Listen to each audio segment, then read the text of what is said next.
N21 naman po. Yung SBN 21 naman, nabubulok-bulok na istasyon, nung malipat tayo, tumaas naman ang rating. Tama? Opo, tama po. E de, dumami ang mga nanonood. Nagpupunta sa studio. Tama? Tama po. Yung unting nabalita ngayon ang dating daan. Pinagkakaisa-isahan tayo, lalo tayong nababalita.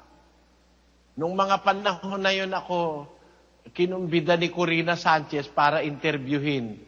Dahil nung mga panahon na yun, ginagaya na yung ang dating daan, ginawa ng ang dating doon. Di ba? Inispoop na nila.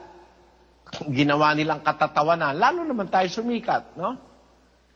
Yung sumikat yung nasusulat, nakababasa, ganon. Nung nilakad na naman ng kaaway na mapaalis na naman tayo sa SBN 29. Brad Mel? 21 po. SBN 21. 21. Saan tayo nasalta? Yan po. Awa ng Diyos, nalipat po tayo sa UNTV 37. Nung nasa UNTV 37 na tayo, napansin siguro nung may-ari na nakakapagpalakas sa kanilang television yung programa natin. Ayun. Ini-offer na tayo sa atin yung UNTV na tayo na ang magmamanage ng UN Television. At least ngayon, wala nang magpapaalis sa atin. Amen. Salamat sa Diyos. Hindi na nila tayo mapapaalis eh. Wala na silang lalakarin. Kailangan ako na ngayon ang umalis.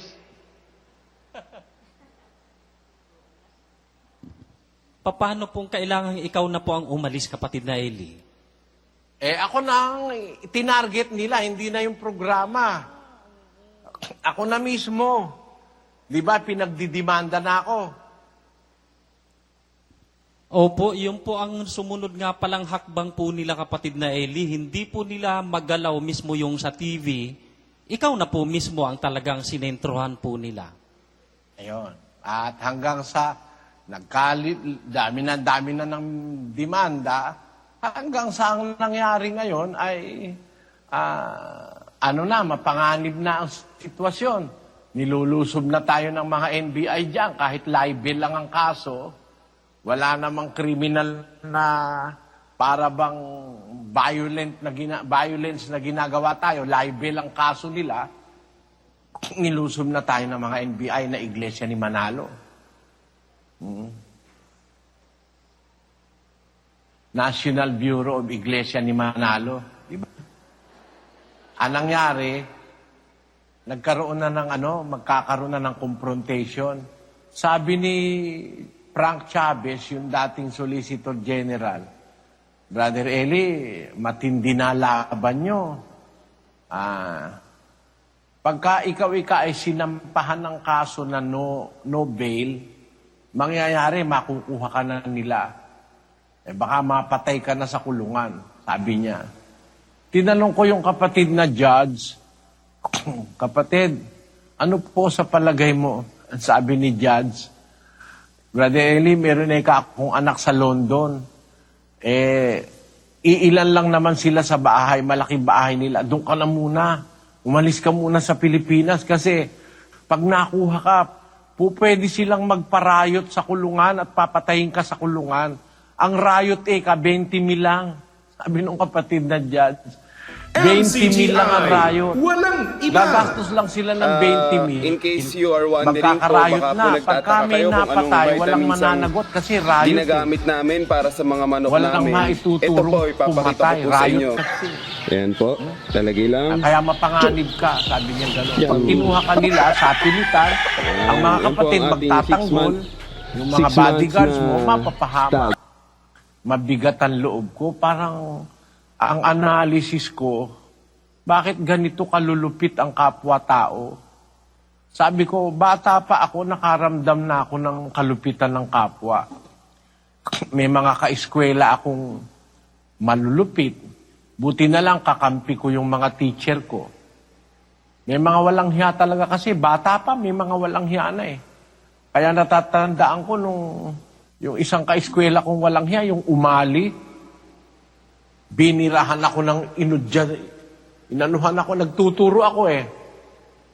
Walang mestro, ako substitute dun sa aming klase magtuturo. Absent yung teacher.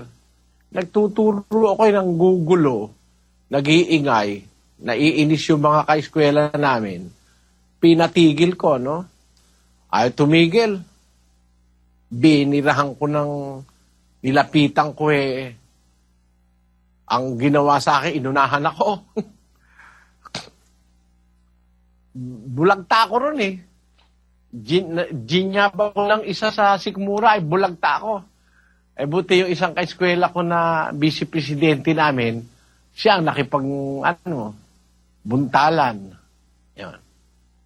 Sabi ko, mula pa nung bata ako, nakakaranas na ako ng may mga kalupitan sa kapwa-tao. Wala ka namang ginagawang masama,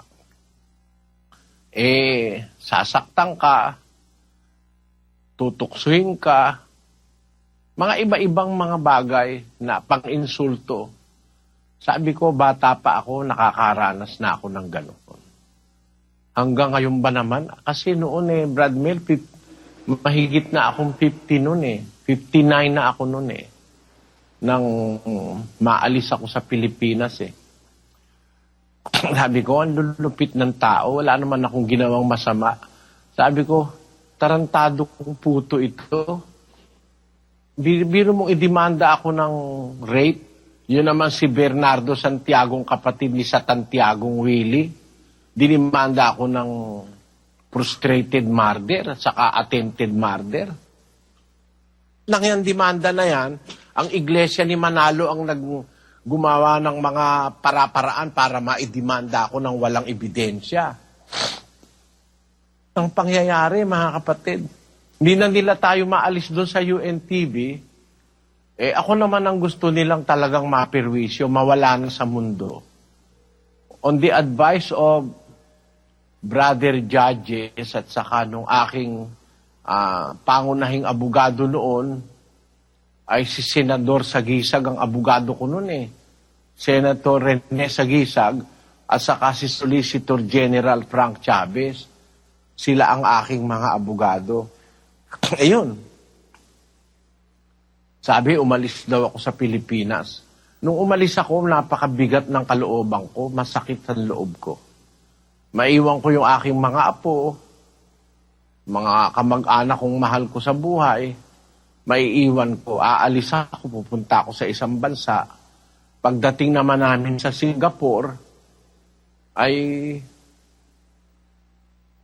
30 araw ka lang, aalis ka na naman sa Singapore. Kasi hanggang doon lang ang visa 30 days lang. Pupunta naman kami ng Malaysia. Nung mga panahon na yon, naghahanap ako ng paraan para makapangaral. Wala. Bawal pala religious program sa Singapore. Pagdating sa Malaysia, Muslim-dominated pala yon. Nagpunta pa kami sa Kuala Lumpur para magtanong ng mga programa. Wala, hindi rin pwede. Tapos, punta naman kami ng Indonesia. Lalo naman palang maraming Muslim doon. Hindi rin pwedeng magprograma ron. Makikita nyo, dala-dala namin maleta. Kasama ko yung mga AdPro. Hindi naman pwedeng ako lang mag-isa.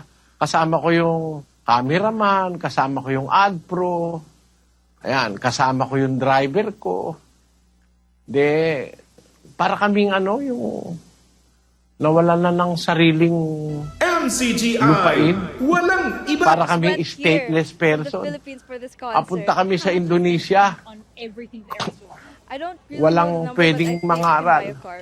Hindi pwede. Pumunta kami 100% ng yes. So you have no regrets. No. Singapore, Zero. wala. None. Malaysia, wala rin. Saan kaya ako tayo pupunta? Pumunta kami ng Macau. Naku, hindi rin pwede.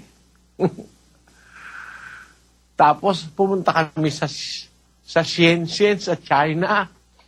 Nakarating kami ng Guangzhou, Guangdong, kung saan-saan, mga kapatid.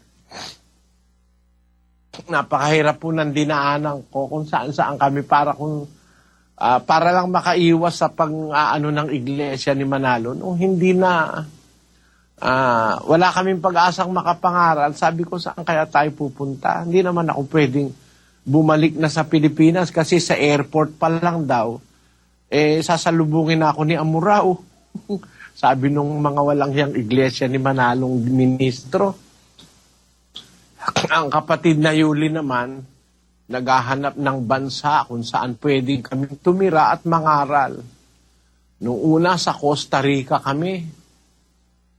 Kaya lang napakamahal lang hinihingi. 200,000 euro. Ako, saan kaya ako tayo kukuha nun? Hindi pwede, wala tayong ganung pera, sabi ko. 200,000 euro ang hinihingi sa amin para magkaroon ako ng permanent resident doon. Nag-try kami sa Costa Rica, saan pa ba yung iba? Marami mga kapatid, para kaming palaboy ng tadhana. Hanggang sa merong nakontak na taong kapatid na Yuli, Swedish, taga Sweden. There is a place for you. I will look for a place for you, sabi niya. Sige, nagtiwala naman kami. Dinala kami sa Brazil. Sabi ko kay kapatid na Yuli, tinan mo sa internet, ilan ang Katoliko sa Brazil? Ang Katolik pala sa Brazil, 90% Katoliko. Naku, yung kako maganda dyan dahil baka maraming tao ng Diyos dyan. Pagdating po namin sa Brazil, sabi nung abogado na taga-Brazil, Mr. Soriano, you cannot go out and preach. Why?